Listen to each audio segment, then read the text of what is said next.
یہ پہلا سوال مس اندھورا سنہا ایک ہندو خاتون ہیں، جی جی، ان کا ہے جو قادیان بھی گئی اور وہاں انہوں نے اسلام کے متعلق بہت سی کتابیں پڑھی بھی اور لائی بھی ساتھ، اور کہتی ہیں آج کل میں قرآن شریف ہندی ترجمہ کے ساتھ پڑھ رہی ہوں۔ انہوں نے یہ سوال بھیجا ہے، کہتی ہیں میں آپ سے یہ پوچھنا چاہتی ہوں کہ اسلام دوسرے مذاہب سے مختلف کس طرح ہے، اور جب احمدی قرآن شریف اور دیگر اسلامی تعلیم پر یقین رکھتے ہیں، عمل کرتے ہیں، تو وہ ایک الگ جماعت کیوں بن گئے؟ اس بارے میں کہتی ہیں میری رہنمائی فرمائیں۔ یہ ہماری جو خط لکھنے والی خاتون ہیں، ہندو خاتون، ان کے خط بڑے مخلصانہ ہوتے ہیں اور صحیح فطرت کا مظاہرہ کرتے ہیں۔ اسلام میں ان کی دلچسپی بہت گہری ہوتی جا رہی ہے، اور یہ سبھی سوالات ہیں کہ آنے والے کے دل میں خود بخود اٹھنے چاہیے۔ بنیادی طور پر اسلام اور دیگر مذاہب میں جو فرق ہے، اس سلسلے میں میں نے ایک لیکچر دیا تھا غالباً آسٹریلیا میں، ڈسٹنکٹیو فیچرز آف اسلام۔ وہ آپ مطالعہ کریں تو جو نمایاں فرق ہیں وہ دکھائی دیں گے، آپ کو سمجھ آ جائے گی اچھی طرح۔ یعنی اسلام میں وہ ایسی باتیں جو ایک خاص امتیاز رکھتی ہیں، جو دیگر مذاہب میں یا پائی نہیں جاتی یا پائی جا نہیں سکتی، کیونکہ وہ عالمی نہیں تھے۔ اور دوسرا پہلو ہے قدر اشتراک، یعنی دونوں میں اکٹھی باتیں کون کون سی ہیں جو سب میں تمام مذاہب میں بنیادی طور پر ہونی چاہیے۔ تو اس کا جہاں تک تعلق ہے، قرآن کریم اس کے متعلق بڑی واضح بات بہت کھول کر بیان فرما رہا ہے کہ بنیادی طور پر سارے مذاہب ایک ہی ہیں، اور ان کا مرکزی پیغام ایک ہی تھا، وما امروا الا ليعبدوا الله مخلصين له الدين حنفاء ويقيموا الصلاة ويؤتوا الزكاة وذلك دين القيمة۔ جتنے بھی مذاہب گزرے ہیں ان سب کو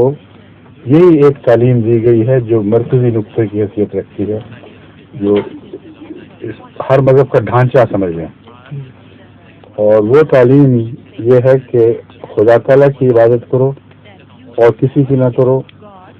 اپنے دل کو خدا تعالیٰ کے لیے خالص کر لو، اور ہر دوسرے کی محبت دل سے الگ کر کے اس کی ثانوی حیثیت رکھتے ہوئے اللہ کی محبت کو اولیت دو، اور خدا تعالیٰ کے پیار میں خدا کی عبادت کرو، مخلصین اللہ الدین حنفاء، اس کی طرف جھکتے ہوئے اس کے لیے دین کو خالص کر لو، پھر تمہیں عبادت کا سلیقہ آئے گا، عبادت کس طرح کی جاتی ہے۔ وہ یقین الصلاۃ، یہ شرطیں پوری کرو تو پھر ان کو یہ ہدایت دی گئی تھی سب مذاہب کو کہ پھر نماز قائم کریں، اور نماز قائم کرنے کے بعد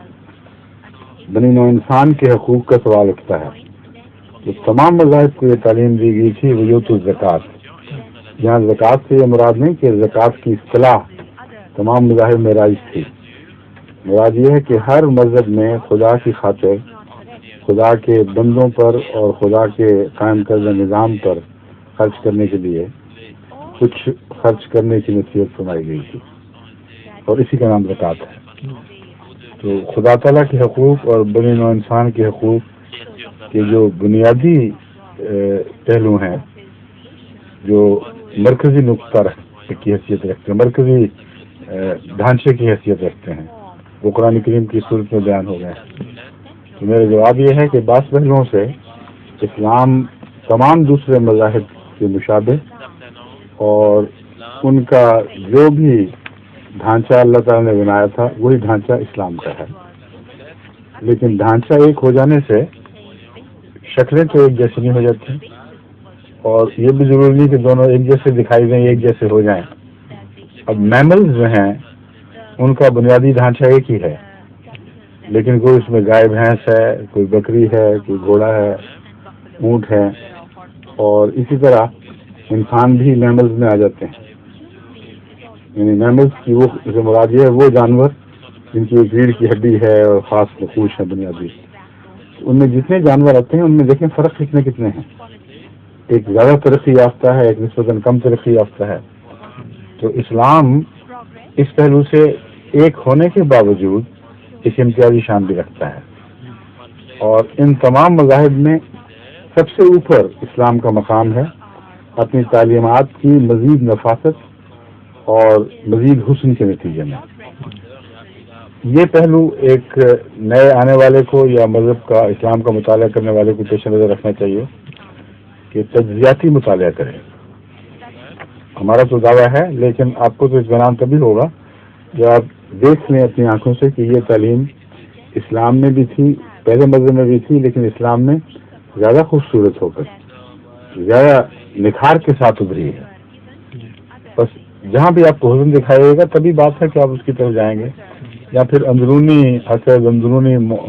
ایک دوسرے کے ساتھ مقابلے، یہ سب مضامین جو ہیں یہ بالکل بے تعلق ہو جاتے ہیں۔ خدا تعالیٰ کی طرف کون سا مذہب زیادہ آسان طریقے پر پہنچاتا ہے، بے نون سائنس ہے خدا کے بندوں سے کون سا مذہب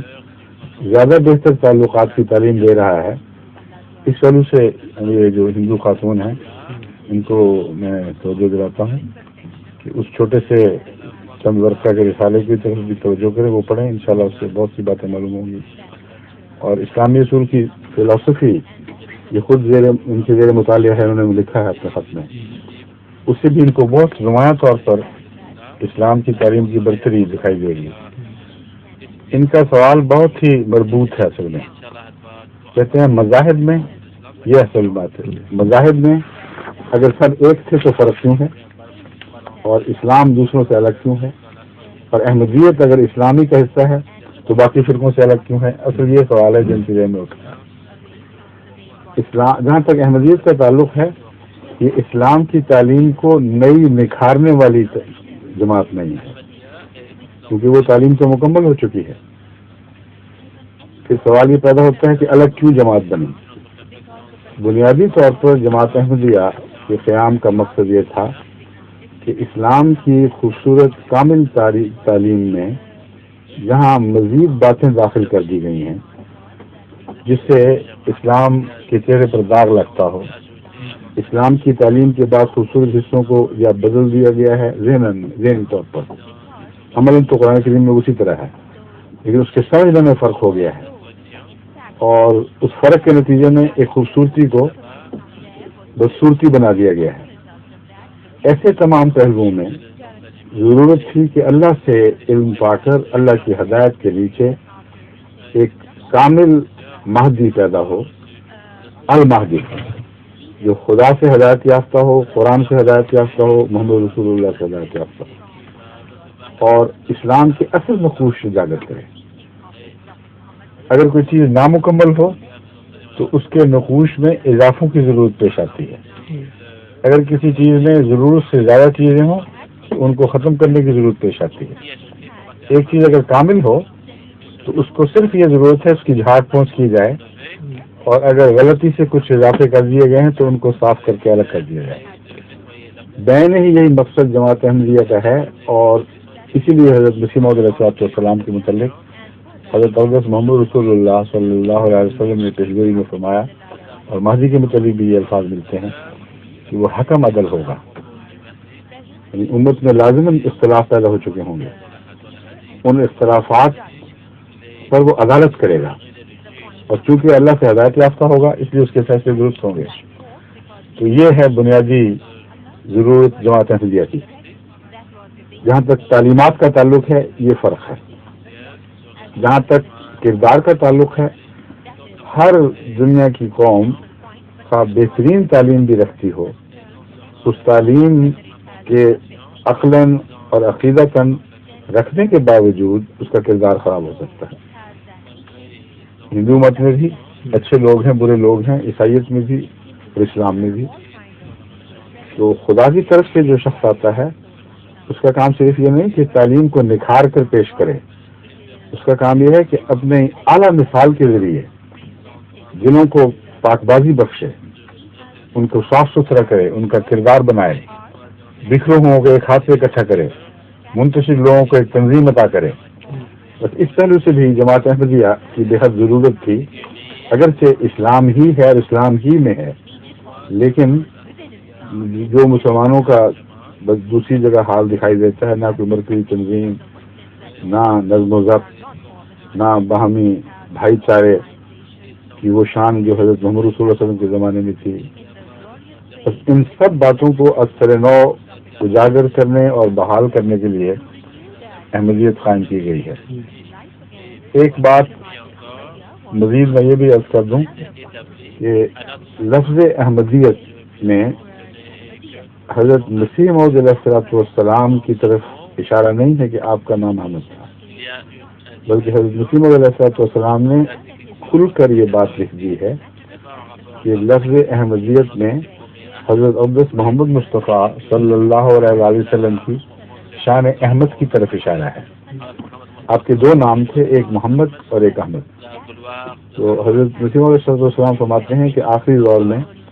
حضور اکرم صلی اللہ علیہ وآلہ وسلم کی احمدی شان میں جلوہ دکھانا تھا، جو جمالی شان ہے.